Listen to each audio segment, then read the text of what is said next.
The natural progression of Soviet tank design during the years following World War II eventually produced the T-64 main battle tank.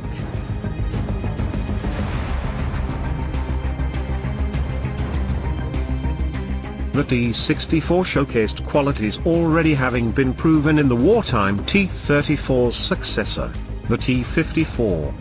The T-54 was evolved into the NBC-capable T-55, to which the T-62 was then created as a more advanced option.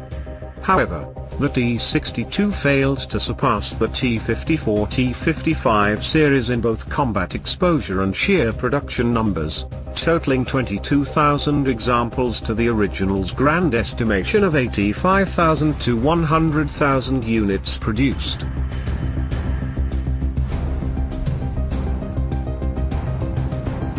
As such, the T-55 was remained in production while the T-62 line was discontinued. The T-64, therefore, is what could be considered the Soviet Union's first true main battle tank. Development stemmed from the early 1950s until approximately 1962, to which the type was adopted for service in the Red Army, with production beginning in 1963. Production would last until 1987, to which roughly 8,000 to 13,000 examples were delivered. However, the T-64 was never offered up formally for export sales, thusly limiting its use to the Red Army. Operators eventually went on to include Moldova, Ukraine and Uzbekistan, mainly due to the fall of the Soviet Empire and stationed Soviet Army tanks being passed on to successor host states. The arrival of the T-64 directly influenced the arrival of the improved American M68-3 production mark in response prior to the development of the failed MBT-70.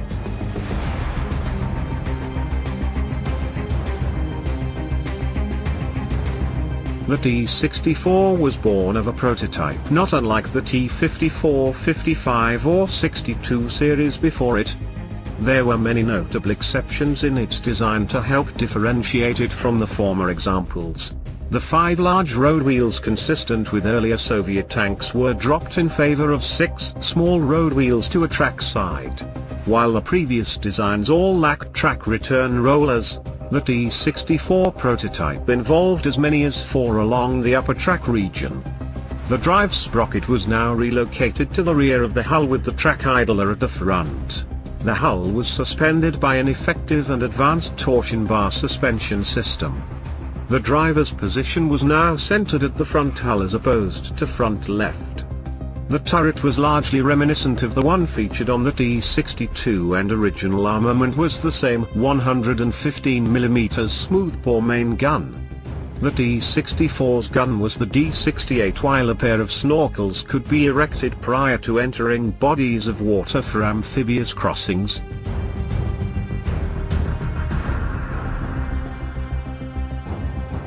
The ammunition count totaled 36 by 125mm projectiles and included APFSDS, HEAT FARG and HEFRAG types as needed. There was provision at the front hull for the adding of a mine-clearing plow. Anti-infantry defense was handled by the 7.62mm PKT coaxial machine gun in the turret. To counter low-flying aerial threats, the crew managed a turret roof-mounted 12.7mm NSVT series heavy machine gun. Standard NBC protection was afforded to the crew, as was a fire extinguishing system. Armor protection ranged up to 450mm in thickness and involved a mix of glass, plastic and steel. Overall weight was roughly 42 short tons. An electro-hydraulic autoloader managed the reloading function of the main gun while reducing the crew to 3 personnel, the commander, driver and gunner. This not only saved on weight but increased internal volume and allowed for a smaller turret design and, thusly, lower external profiles. As with the T-62, the T-64 incorporated 2-axis stabilization of the main gun.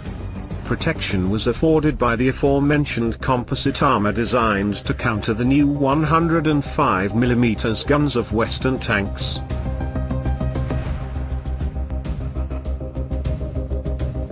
The engine of choice became the 5DTF 700 horsepower diesel system, which dramatically improved performance of the vehicle over that of the T-62. The engine was fueled through 3 internal fuel cells and boosted by the carrying of external, jettisonable drums at the hull rear. Operational range was 310 miles and road speeds peaked at 37.5 miles per hour.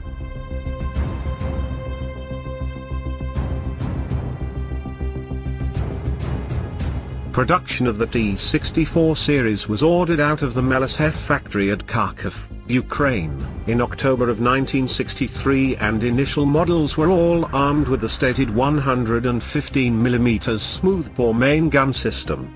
Some 600 first batch T-64 production models then appeared, though the tank was not formally introduced into operational service until late 1966.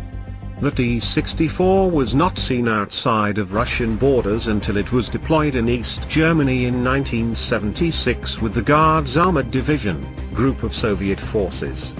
It was later deployed with Russian forces in Hungary.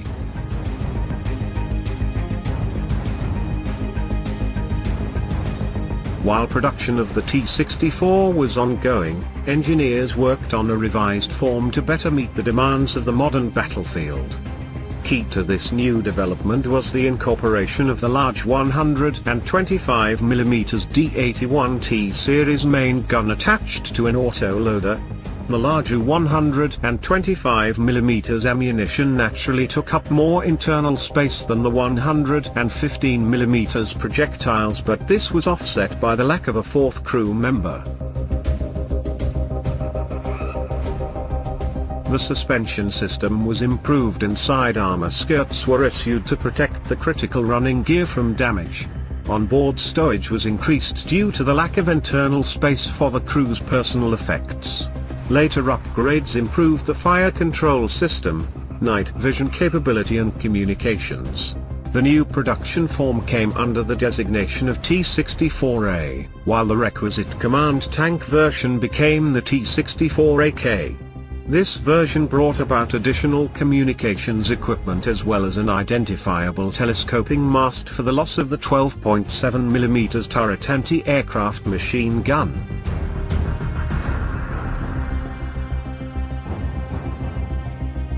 A 1976 upgrade brought about another revision to the fire control system as well as improved night vision support and gun stabilization. The engine was now a multi-fuel design for greater logistical flexibility. In the early 1980s, another upgrade brought about formal use of external smoke grenade discharges to replace the engine-generating smoke system used on prior Soviet tanks. Other combat-oriented equipment was also upgraded in time.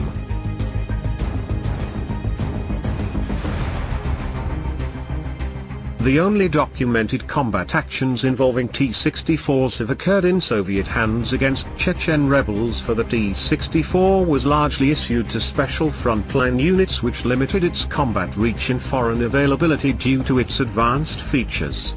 Interested buyers looking for a modern solution were naturally led to the T-72 series instead.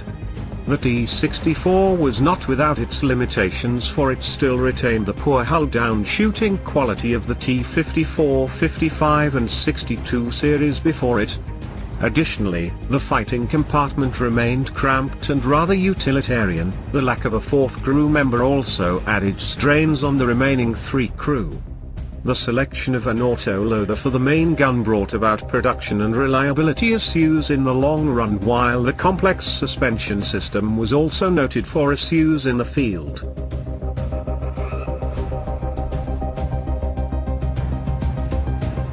In the Russian infantry, the T-64 was utilized in conjunction with the arriving T-72s.